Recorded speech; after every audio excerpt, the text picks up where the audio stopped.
My landlord just raised my rent by $350 a month, and the email hit my phone while I was staring at a credit card statement showing a $14,000 balance I've been chipping away at for 3 years. It felt like I was being punched in the gut twice in the same breath. You're probably sitting there, maybe in a rental that feels like a money pit, watching your savings account stay flat while the homeowner dream feels like it's slipping behind a velvet rope you aren't allowed to touch. I spent 6 months running every version of the buy versus rent math because I was tired of feeling like I was throwing cash into a black hole. By the end of this, you're going to have the exact framework to calculate your own break-even point, not the one banks use to sell you a mortgage, but the one that actually fits your bank account. I found a person, let's call him Mark, who was stuck in this exact loop. He was earning $55,000, paying $1,800 in rent, and terrified that buying a $300,000 home would sink him.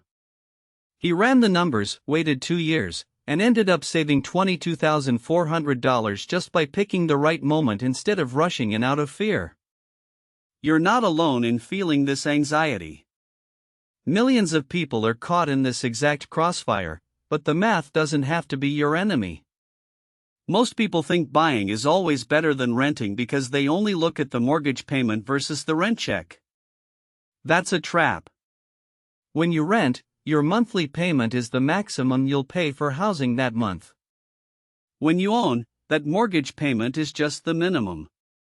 You've got to factor in property taxes, homeowners insurance, private mortgage insurance, that's the extra fee you pay if you don't have a 20% down payment, and the hidden ghost of homeownership, maintenance. Think about the last time your heater broke or a pipe leaked in your apartment. You called the landlord, and you paid $0. In a house, that's a $1,200 emergency you're putting on a credit card. If you're already struggling with debt, adding a house with a broken HVAC system isn't a financial move, it's a crisis waiting to happen. Before you even look at Zillow, you need to calculate your total cost of ownership, or TCO. Take your monthly mortgage payment and add 1% of the home's value, divided by 12. That's your estimated monthly maintenance.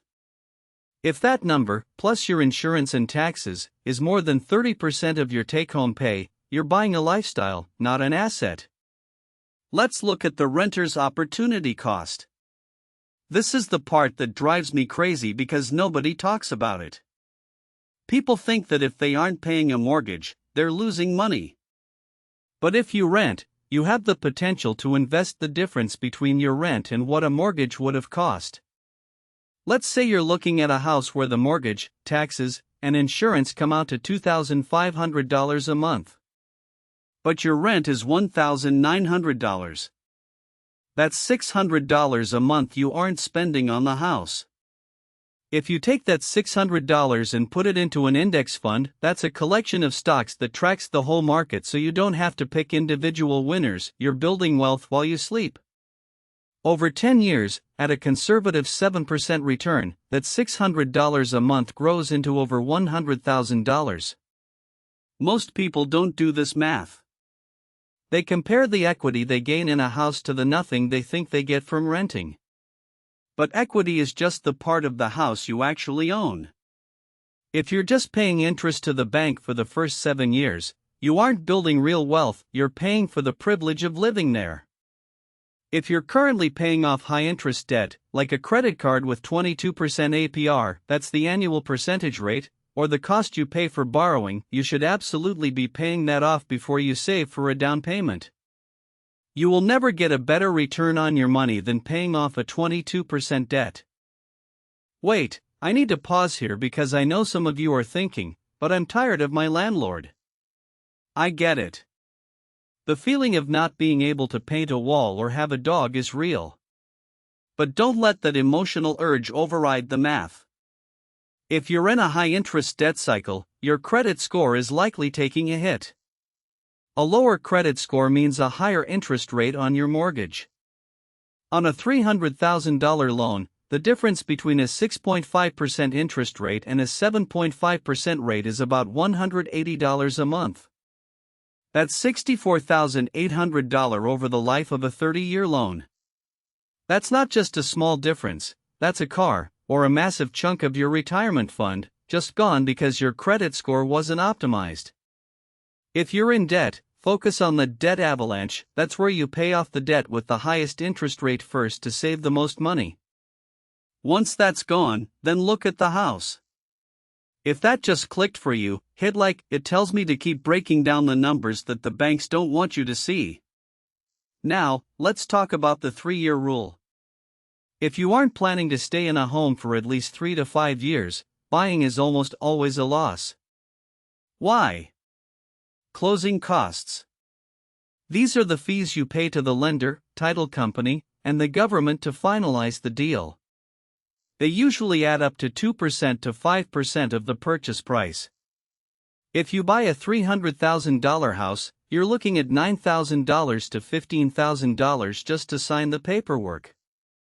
You have to live in that house long enough for the value to go up enough to cover those costs, or you're effectively losing money every time you turn the key. I had a viewer reach out who bought a condo, got a new job offer in a different state 14 months later, and lost $12,000 selling it. He didn't account for the fact that he was essentially renting his own money to the bank. We haven't even touched on the tax benefits that everyone loves to brag about. Yes, you can deduct mortgage interest from your taxes, but only if you itemize. And with the current standard deduction, that's a flat amount of money the government lets you subtract from your income before they tax you. Most people don't actually benefit from itemizing unless their mortgage interest and other deductible expenses are massive. If you're a normal income earner, you might not save a dime on taxes by buying a home. Don't buy a house for the tax break. Buy it because you want a place to live and you've run the numbers. Tell me, what's your biggest debt right now? Is it the student loans, the credit card, or something else? Drop it in the comments. I read every single one, and seeing how many people are in the same boat can take away some of that isolation you might be feeling. If you know someone who is stressing out about whether to renew their lease or buy a home, send this to them. They're probably drowning in bad advice from people who haven't run the actual math. We've talked a lot about the risks, but let's talk about the win condition. When is it actually time to buy? It's when your housing to income ratio is healthy, your high interest debt is eliminated, and you have an emergency fund that's cash in a high yield savings account that covers 3 to 6 months of expenses separate from your down payment. I want you to start tracking your effective rent versus potential mortgage. Use a simple spreadsheet. List your current rent, and then find 3 houses in your area that you'd actually live in.